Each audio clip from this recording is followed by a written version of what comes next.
বিশ্বনবী মুহাম্মদ সাল্লাল্লাহু আলাইহি ওয়াসাল্লাম যখন দুনিয়ার জমিনে আগমন করলেন, আবু তালেব, উতবা, সাইবা, আবু জাহেল তারা বিশ্বনবী সাল্লাল্লাহু আলাইহি ওয়াসাল্লামকে আখিরি নবী হিসেবে মেনে নিতে পারতেছেন না। কারণ আপনার আমার নবী যখন দুনিয়াতে এসেছিল, আপনার আমার নবী যখন একত্ববাদ আল্লাহর দাওয়াত দেওয়া যখন শুরু করলেন, একটা একটা করে আস্তে আস্তে করে কাফেরদের সংখ্যা কমে যাচ্ছে, মুসলমানদের সংখ্যা বেড়ে যাচ্ছে। এজন্য কাফেররা কিছু চক্রান্ত করে দিল, কিছু ষড়যন্ত্র করে দিল, এবং কি তারা মদিনার যে ইহুদি আলেমরা আছেন, ওই আলেমদের কাছে তিনজন ব্যক্তিকে তারা পাঠিয়ে দিলেন। কয়জন ব্যক্তি? দুইজন ব্যক্তি। কয়জন ব্যক্তি? দুইজন ব্যক্তিকে তারা পাঠিয়ে দিলেন। ইবনে আব্বাস রাদিয়াল্লাহু তাআলা বললেন, কুরাইশ গোত্রের নেতারা বিশ্বনবী সাল্লাল্লাহু আলাইহি ওয়াসাল্লাম সম্পর্কে জানার জন্য দুইজন ব্যক্তি নাজার ইবনে হারিস ও উকবা ইবনে মুয়াইদকে মদিনার মধ্যে তারা পাঠিয়ে দিলেন। মদিনার ইহুদি আলেমদের কাছে পাঠিয়ে দিলেন। মক্কাবাসীর নেতারা বলল, তোমরা মদিনাবাসীর ইহুদি আলেমদের কাছে যাও, আর তাদের কাছে গিয়ে তোমরা মুহাম্মদ সাল্লাল্লাহু আলাইহি সাল্লামের সম্পর্কে জিজ্ঞাসা করবা। কারণ মদিনার আলেমরা ইহুদি আলেমদের কাছে পূর্বের কিতাবের কি ছিল, জ্ঞান ছিল, তারা জানবে এই মুহাম্মদ কি শ্রেষ্ঠ নবী নাকি মিথ্যা নবী। জোরে বলেন নাউজুবিল্লাহ। তারা এখনো বিশ্বাস করে না, তারা এখনো কি করে না? বিশ্বাস করে না। মদিনার ইহুদি আলেমদের কাছে হারিস ইবনে মুয়াইদ দুইজন যখন চলে গেলেন, দুইজন গিয়ে যখন তাদেরকে জিজ্ঞাসা করলেন, ও ইহুদি আলেমরা, আপনাদের কাছে আমরা এসেছি, আমাদের বংশের মধ্যে একজন নবী এসেছিল, নবী দাবি করে, এই নবী কি আসলে সত্য নবী কিনা সেটা জানার জন্য আপনাদের কাছে এসেছিলাম। ইহুদি আলেমরা, মদিনার ইহুদি আলেমরা বললাম, তোমরা মুহাম্মদ সাল্লাল্লাহু আলাইহি ওয়াসাল্লামের কাছে তিনটা প্রশ্ন করবা। কয়টা প্রশ্ন? তিনটা প্রশ্ন করবা। কোশ্চেন নাম্বার 3, যদি তিনটা প্রশ্ন তোমরা করো, আর যদি তিনি সত্য নবী হয়ে থাকে, যদি তিনি আখিরি নবী হয়, শ্রেষ্ঠ নবী হয়, তাহলে তিনি এই তিনটা অ্যান্সার, তিনটা কোশ্চেনের, তিনটা প্রশ্নের অ্যান্সার দিতে পারবেন। যদি তিনি তিনটা প্রশ্নের অ্যান্সার দিতে পারে, তোমরা মনে করে নিবে তিনি সত্য নবী, তিনি শ্রেষ্ঠ নবী। জোরে বলুন ঠিক না ব্যাঠিক? আর যদি তিনটা প্রশ্নের অ্যান্সার দিতে না পারে, তাহলে তিনি সত্য নবী না, তিনি মিথ্যা নবী। এখন কি কি প্রশ্ন করবেন? প্রশ্নগুলো শিখাই দিলেন। 1 নাম্বার প্রশ্ন করবা, রূহ কোথায় থাকে? কোথায় রূহ? এই যে মানব দেহে যে রূহ আছে না, এই রূহ কোথায় থাকে? 1 নাম্বার প্রশ্ন। 2 নাম্বার প্রশ্ন হলো আসহাবে কাহাফের ঘটনা। কিসের ঘটনা? আসহাবে কাহাফের ঘটনা। 3 নাম্বার হলো এই আল্লাহর জমিনে, আল্লাহর পৃথিবীতে এমন একজন ব্যক্তি ছিল, এট এ টাইম, একই সময় গোটা বিশ্বের মধ্যে একজন নেতৃত্ব দিয়েছেন, একজন নেতা ছিলেন। কয়জন নেতা? একজন নেতা। পূর্ব থেকে পশ্চিম, উত্তর থেকে দক্ষিণ, গোটা পৃথিবীর মধ্যে একজন নেতা ছিলেন। ওই নেতার নাম কি? এই 3টা প্রশ্ন করবা। যদি এই 3টা প্রশ্নের অ্যান্সার দিতে পারে, সন্দেহ ছাড়া ওই নবীকে শ্রেষ্ঠ নবী, সত্য নবী হিসেবে তোমরা মেনে নিবা। আল্লাহু আকবার। হারিস ইবনে মুয়াইদ উভয়জন চলে আসলেন। যায়েদ ইবনে হারিস এবং মুয়াইদ উভয়জন কি করলেন? উভয়জন মদিনার ইহুদি আলেমদের থেকে এই প্রশ্নগুলো নিয়ে চলে আসলেন। এসে উতবা, সাইবা, আবু জাহেল তাদেরকে নিয়ে মুহাম্মদ সাল্লাল্লাহু আলাইহি ওয়াসাল্লামের কাছে যখন চলে গেলেন, যখন তাদেরকে গিয়ে জিজ্ঞাসা করলেন, মুহাম্মদ সাল্লাল্লাহু আলাইহি ওয়াসাল্লামের কাছে প্রশ্ন করলেন, ওয়ালাকিন রাসূলুল্লাহি ওয়া খাতামান নাবিয়্যিন। আওয়াজ করবেন আল্লাহু আকবার। মুহাম্মদ সাল্লাল্লাহু আলাইহি সাল্লাম is the messenger of Allah and the last of the prophets. আওয়াজ করবেন আল্লাহু আকবার। তিনি শ্রেষ্ঠ নবী, তিনি আখিরি নবী, তিনি সত্য নবী। আওয়াজ করে বলুন ঠিক না ব্যাঠিক? ইহুদির আলেমদের থেকে এই দুইজন সাহাবী, নাজার ইবনে হারিস ও উকবা ইবনে মুয়াইদ, দুইজনে নেতাদেরকে নিয়ে গিয়ে জিজ্ঞাসা করলেন, ও মুহাম্মদ, আমরা আপনার কাছে 3টা প্রশ্ন জানতে চাই। কয়টা? কথা বলেন না, কয়টা? 3টা প্রশ্ন জানতে চাই। 1 নাম্বার আমাদের কোশ্চেন হলো, রূহের অবস্থা কোথায় থাকে? মানব দেহের কোন জায়গায় রূহ থাকে? এটা আমাদেরকে বলতে হবে। 2য় নাম্বার প্রশ্ন হলো আসহাবে কাহাফের ঘটনা সম্পর্কে সম্পর্কে আমরা বিস্তারিত জানতে চাই।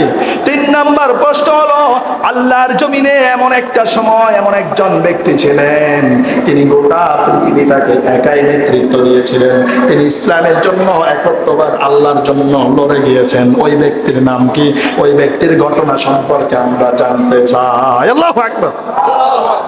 রাসূল আকরাম সাল্লাল্লাহু আলাইহি সাল্লাম বললেন, তোমরা আগামী কালকে আসবা, আমি তোমাদেরকে 3টা প্রশ্নের অ্যানসার দিয়ে দিব। আওয়াজ করে বলুন আল্লাহু আকবার। প্যারা হাজিরিন, পরের দিন তারা আসলেন। আল্লাহ রাসূল কিছুই বলছেন না, কিছুই বলতে পারতেছেন না। দ্বিতীয় দিন তারা আসলেন, আল্লাহ রাসূল কিছুই বলতে পারেন না। তৃতীয় দিন আসলেন, কিছুই বলতে পারেন না। আল্লাহ রাসূলকে নিয়ে আলোচনা সমালোচনা শুরু হয়ে গেল। মুহাম্মদ আসলে সত্য নবী না, তিনি মিথ্যা নবী। জোরে বলুন নাউজুবিল্লাহ। এইভাবে করে একদিন 2 দিন নয়, 14 দিন চলে গেছে। কতদিন? 14 দিন চলে গেল, 15 দিন চলে গেল। আল্লাহ রাসূল জবাব দিতে পারতেছেন না, উত্তর দিতে পারেন না। তারা আমার নবীকে নিয়ে সমালোচনা করে, তাদের সমালোচনায় আমার নবী কান্দেন না। আমার নবী 2টা বিষয়ে চিন্তিত। আমি 1 নাম্বার হলো তারা সমালোচনা করতেছে, 2 নাম্বার সব চাইতে বেশি চিন্তিত, আল্লাহ তাআলা কেন 15 দিন ওহী নাজিল করা বন্ধ করে দিলেন। আল্লাহু আকবার।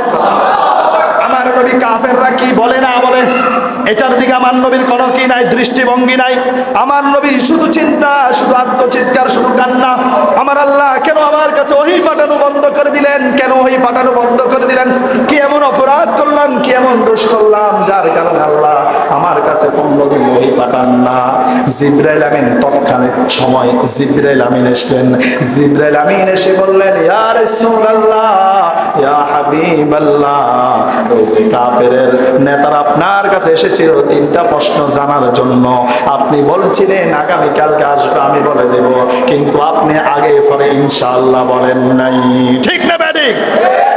ইনশাআল্লাহ বলেন না, ইনশাআল্লাহ বলতে ভুলে গিয়েছেন। কি করেছেন?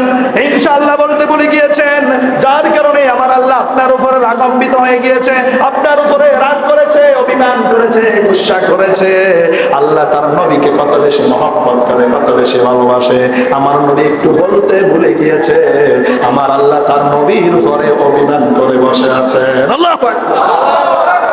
মানুষ কখন অভিমান করে? একটা পরিচিত মানুষ একটা পরিচিত মানুষের কাছে, বন্ধু তার বন্ধুর সাথে অভিমান করে, মা তার সন্তানের সাথে অভিমান করে, স্বামী তার স্ত্রীর সাথে অভিমান করে। জোরে বলেন ঠিক না বেঠিক? আশেক তার মাসুকের সাথে, আশেক তার আশেকের সাথে অভিমান করে।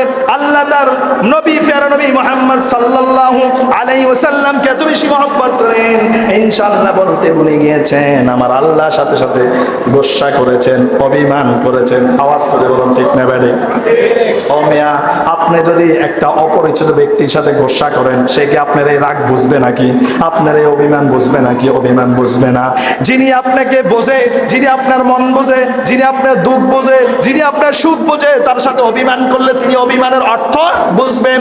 আমার আল্লাহ অভিমান করলেন, আবার আমার নবী বলতে ভুলে গিয়েছে, কিন্তু আমার নবী এই যে একটা টেনশনের মধ্যে আছে, একটা নার্ভাস ফিল করতেছে, আর তিনি তাওবা করতেছে। আমার আল্লাহ, আমার নবী জমিনে কষ্ট পায়, আর আজিম থেকে দেখেন একজন, তিনি কে? এজন্য আল্লাহ তাআলা জিবরাইল আমিনের কাছে বললেন, ও জিবরাইল, আমার নবী দুনিয়াতে কষ্ট পায়, আমার নবী দুনিয়াতে কষ্ট পায়, আমার নবী আত্মচিৎকার করে, মনের কষ্ট কাউকে বলে না। আমি আমার নবীর এই কষ্ট আর দেখতে চাই না। তুমি যাও যাও, আমার নবীকে এই 3টা প্রশ্নের ঘটনা জানিয়ে দাও। আল্লাহু আকবার। প্যারা হাজিরিন, প্রশ্ন কয়টা? প্রশ্ন 3টা। 1 নাম্বার প্রশ্ন ছিল, মুহাম্মদ সাল্লাল্লাহু আলাইহি সাল্লামকে 1 নাম্বার প্রশ্ন করেছেন, ওয়ায়াসআলুনাকা আনির রূহ। আল্লাহ তাআলা বলে, ও নবী, তারা আপনাকে রূহ সম্পর্কে প্রশ্ন করবে। ঠিক না বেঠিক? আপনাকে রূহ সম্পর্কে প্রশ্ন করবে, আপনি জবাব দিয়ে দেন। এজন্য আল্লাহ তাআলা ইরশাদ করেন সূরা বনী ইসরাঈলের 85 নম্বর আয়াত, আল্লাহ তাআলা ইরশাদ করেন, ওয়ায়াসআলুনাকা আনির রূহ কুলির রূহু মিন আমরি রাব্বি ওয়া মা উতীতুম মিনাল ইলমি ইল্লা কালিলা। আওয়াজ করে বলুন আল্লাহু আকবার।